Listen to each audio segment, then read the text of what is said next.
First of all, welcome, ladies and gentlemen, to the first Cumann meeting in Leitrim. My name's Justin Barrett. You may or may not know of me. What I'd really like to stress at the beginning is that the Cumann structure that we're setting up around the country now is the lifeblood of any political organisation. There's no point or purpose in elaborating fanciful notions in Dublin or anywhere else for that matter about what the country should look like if we don't have an organisational structure on the ground that gets the message out to people on an ordinary level. We don't have that access to the media that the left have. We don't have access to the resources they have. We certainly don't have access to government NGO funding.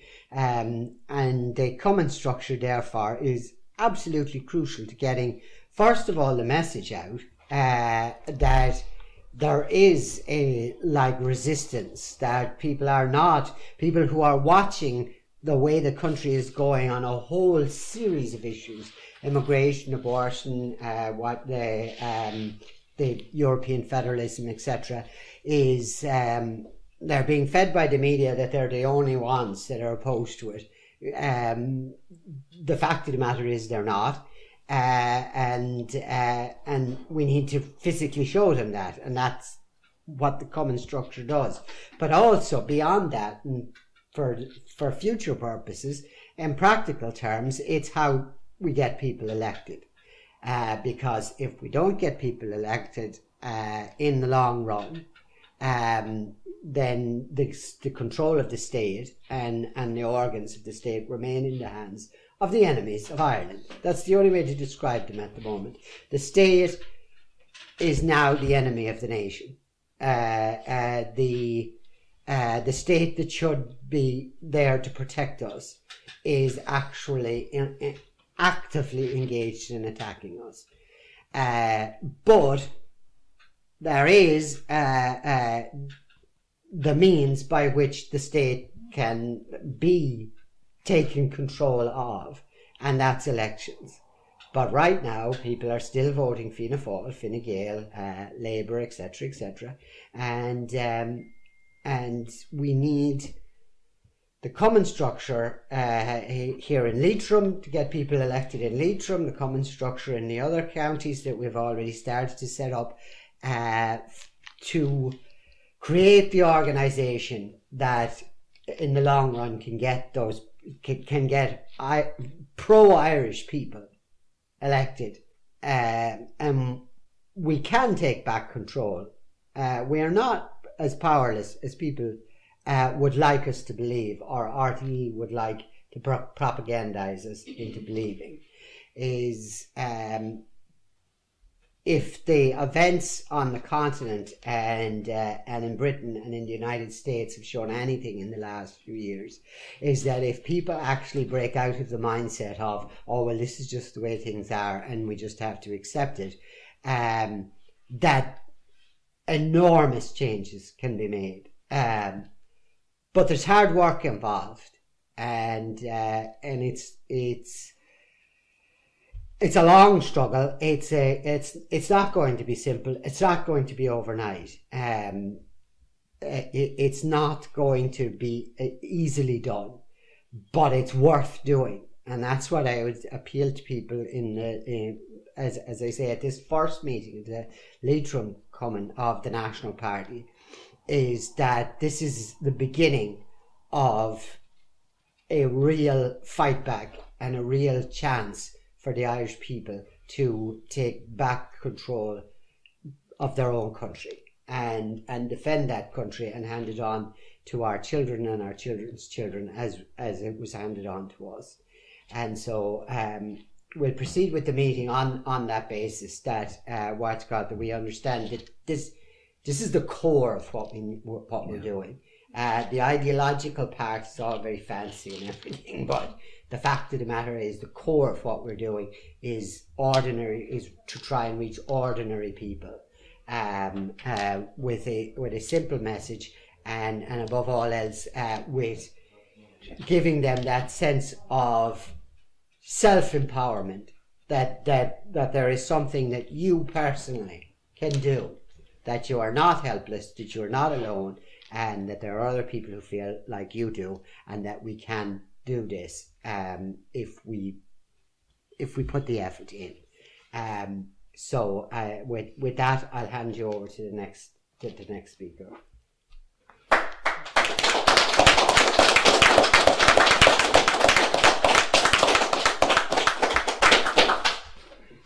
Ladies and gentlemen, I'd like to concur with what Justin has said. This is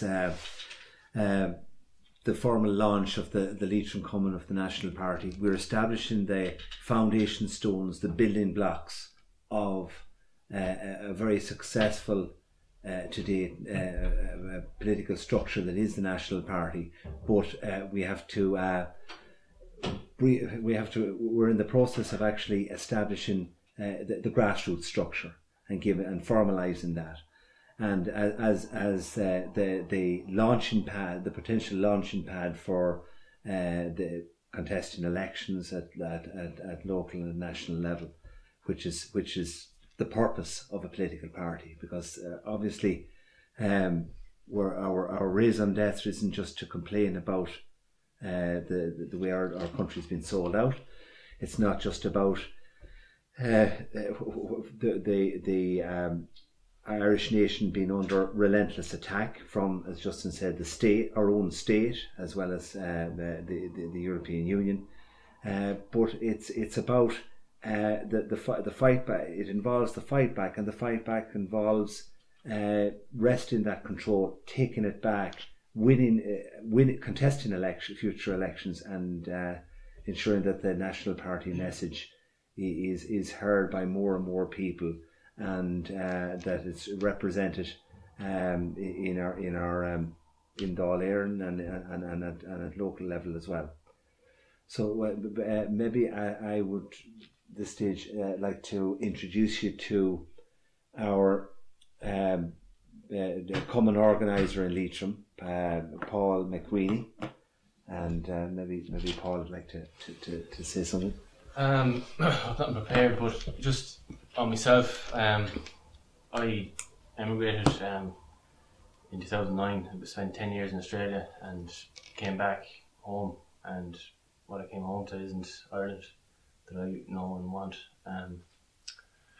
It's changed dramatically. I've seen the reports and kept up to date with the media in Australia as best I could, but when you get back here and you see the news and everything's twisted, and it's all a left-wing agenda, and I decided, I just actually happened upon a video of Justin online, and I joined the National Party then, and just because it resonated with me, everything he said, the core values as he spoke about there resonated with me, and I just want to get involved and help out whatever way I can, because we're losing our country here from what I can see. And it's not too late yet, but another few years, who knows. So, yes. Well said.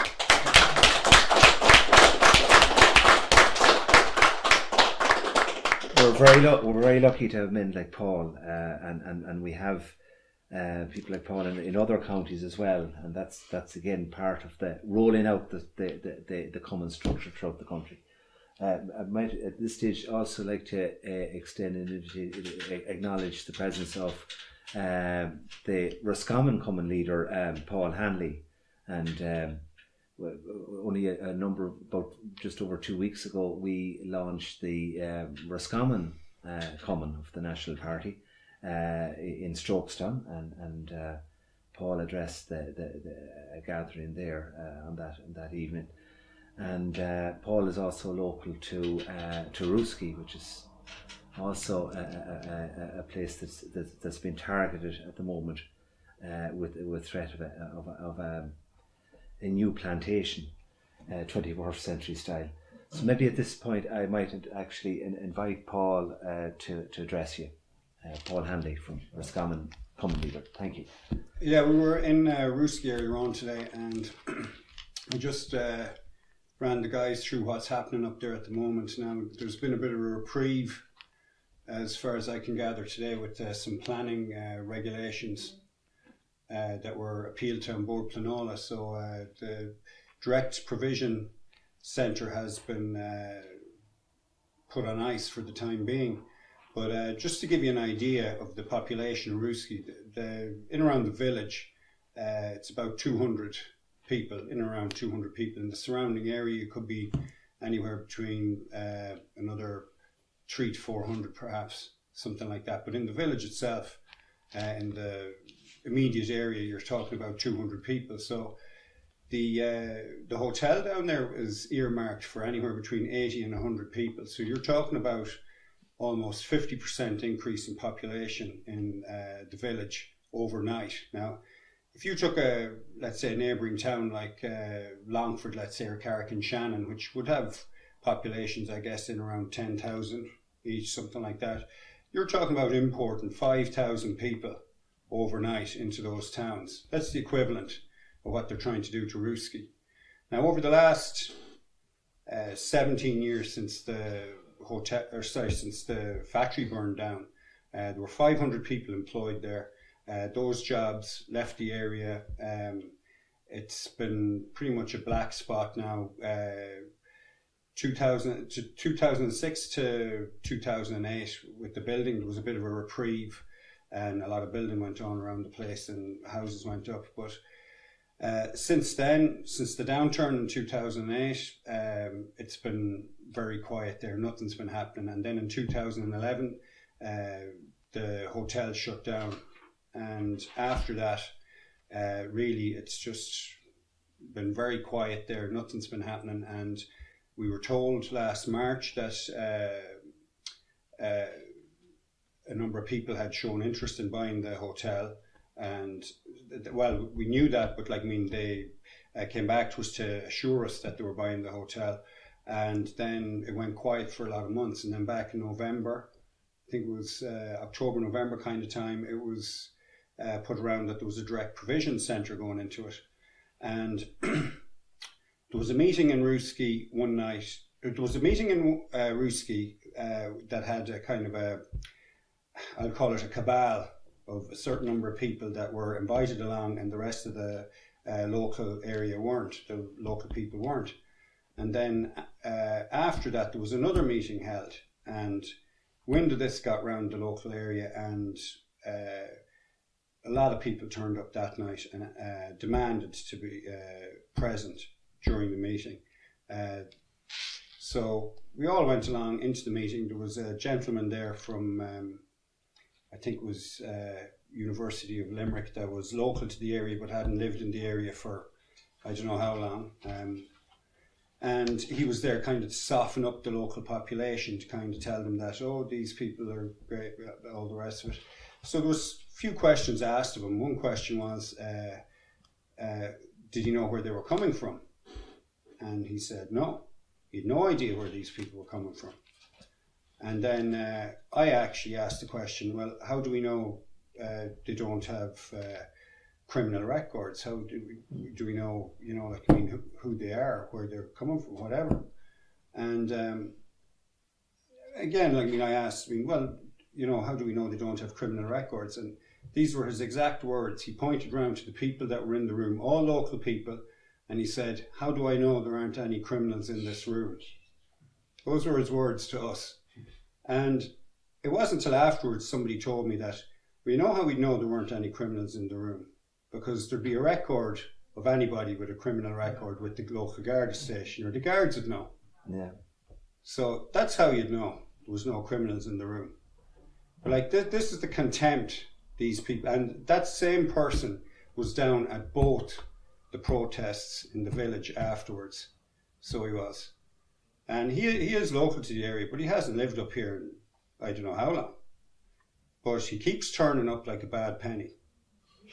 And it's the same with the other people up there. They took great exception to the fact that no locals went to the last two protests, and they have it in for Rooski now, so they have.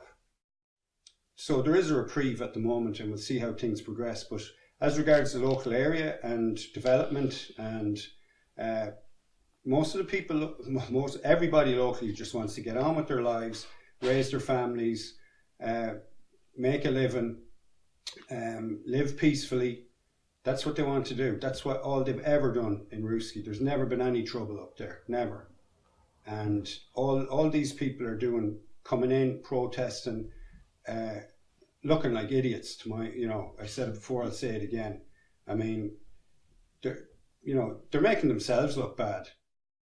That's the situation as it is at the moment in Ruski. And Ruski needs development, not this kind of development. It needs, and there's huge potential up there between tourism. Like, I remember it back in the 70s when I was very young, 80s and 90s, and the amount of fishermen used to come over, the boats up and down the Shannon during the summer, and it was a great place to grow up. But it's had a hard 17 years now, and it needs development. It needs infrastructure. It needs a lot of things, but it doesn't need a direct provision centre. No. That's what it doesn't need. So we'll leave it at that, and we'll let some of the other guys take it from there.